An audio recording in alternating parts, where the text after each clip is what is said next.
출애굽기 32장 25절부터 35절 말씀 마음을 집중하시고 함께 읽어보시겠습니다. 모세가 본즉 백성이 방자하니 이는 아론이 그들을 방자하게 하여 원수에게 조롱거리가 되게 하였습니다. 이에 모세가 진문에 서서 이르되 누구든지 여호와의 편에 있는 자는 내게로 나오라 하며 레위 자손이 다 모여 그에게로 갔는지라. 모세가 그들에게 이르되 이스라엘의 하나님 여호와께서 이렇게 말씀하시기를 너희는 각각 허리에 칼을 차고 진 이 문에서 저 문까지 왕래하며 각 사람이 그 형제를 각 사람이 자기의 친구를 각 사람이 자기의 이웃을 죽이라 하셨느니라. 레위 자손이 모세의 말대로 행하며 이날의 백성 중에 3,000명 가량이 죽임을 당하니라. 모세가 이르되 각 사람이 자기의 아들과 자기의 형제를 쳤으니 오늘 여호와께 헌신하게 되었느니라. 그가 오늘 너희에게 복을 내리시리라. 이튿날 모세가 백성에게 이르되 너희가 큰 죄를 범하였도다. 내가 이제 여호와께로 올라가노니 혹 너희를 위하여 속죄가 될까 하노라 하고 모세가 여호와께로 다시 나아가 여짜오되 슬프도소이다. 이 백성이 자기들을 위하여 금신을 만들어 쌓으니 큰 죄를 범하였나이다. 그러나 이제 그들의 죄를 사하시옵소서. 그렇지 아니하시오면 원하건대 주께서 기록하신 책에서 내 이름을 지워버려 주옵소서. 여호와께서 모세에게 이르시되 누구든지 내게 범죄하면 내가 내 책에서 그를 지워버리리라.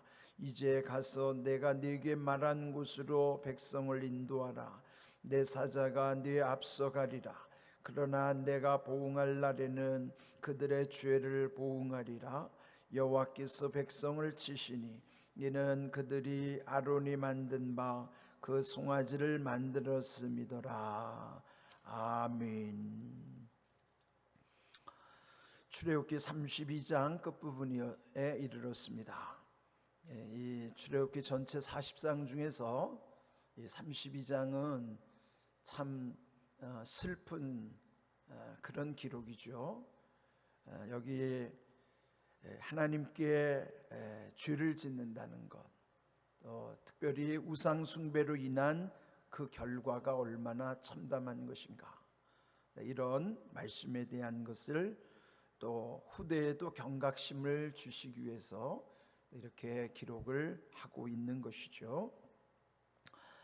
오늘 읽은 말씀에 보시면은 그 금송아지 신상을 만들어 놓고 또 망령되이 거기에 제사를 지내며 또 하나님의 이름을 망령되이 일컫는 일들, 이제 10가지 계명 중에서 앞에 첫째, 둘째, 세 번째 계명은 함께 연결돼 있어요.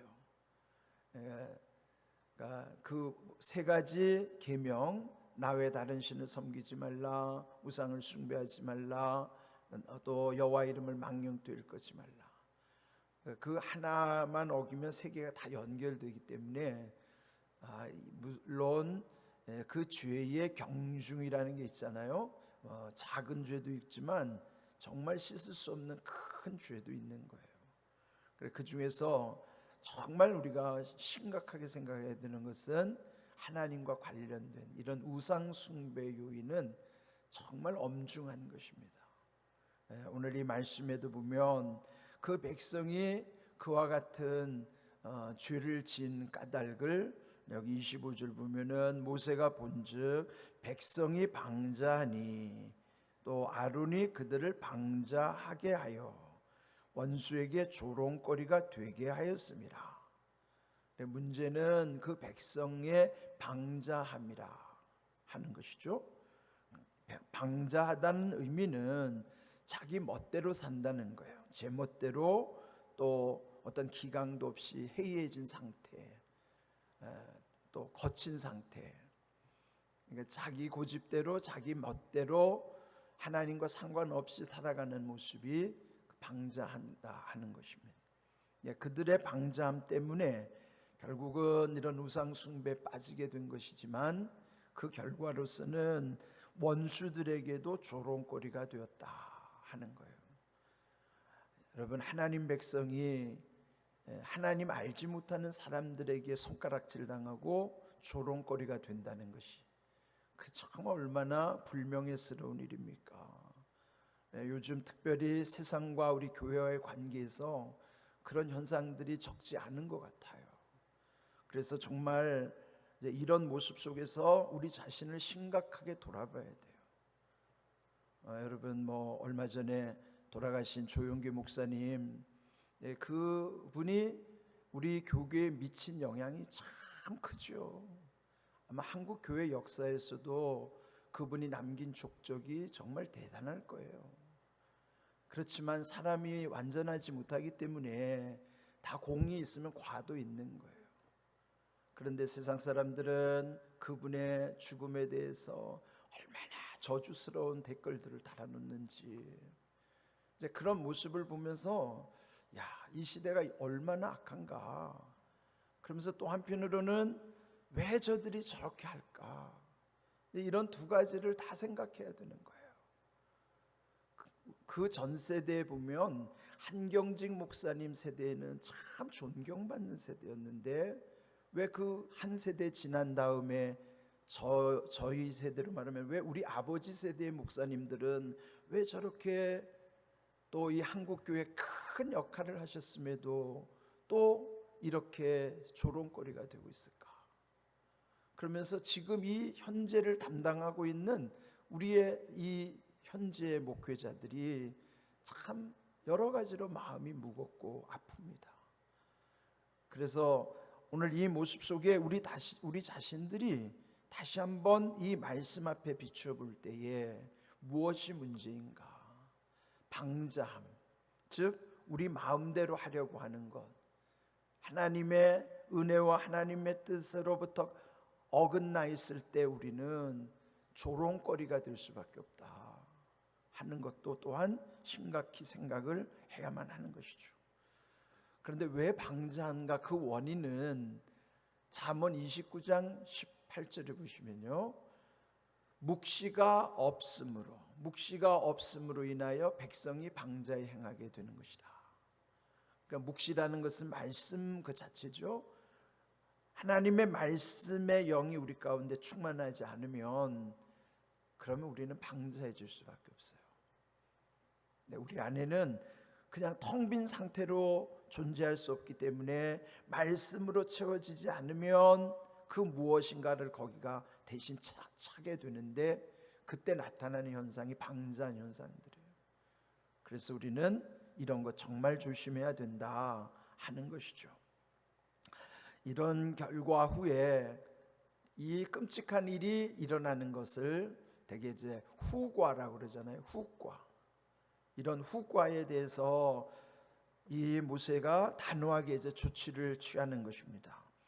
여기 26절 모세가 진문에 서서 말하기를 누구든지 여호와의 편에 있는 자는 내게로 나오라.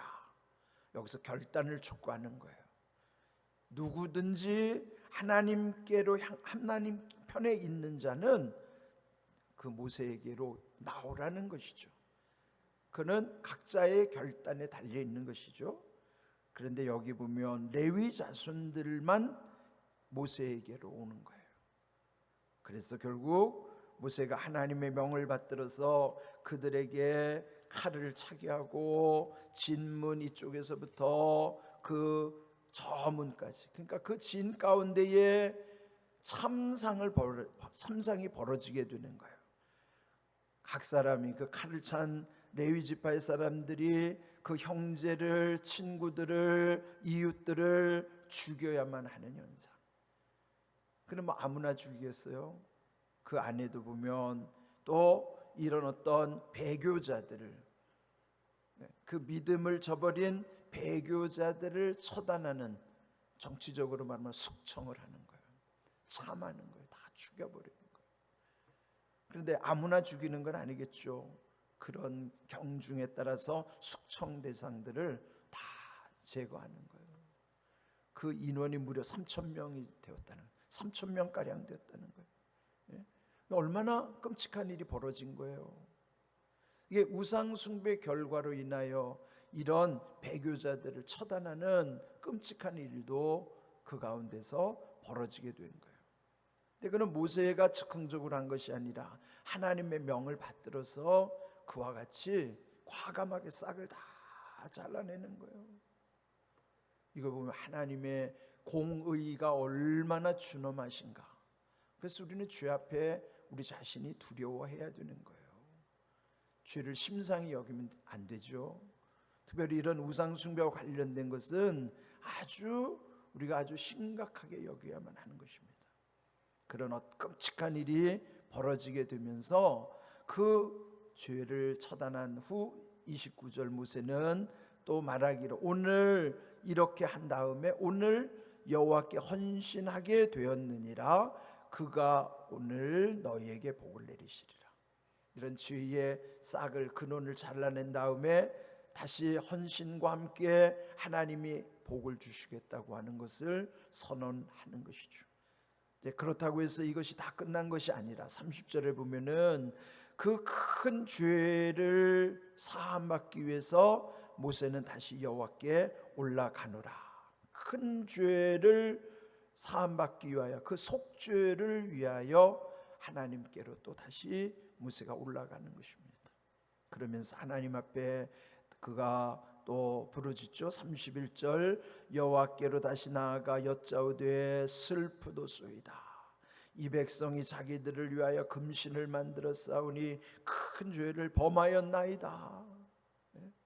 솔직하게 이 모든 상황을 하나님께 다 아뢰는 거예요.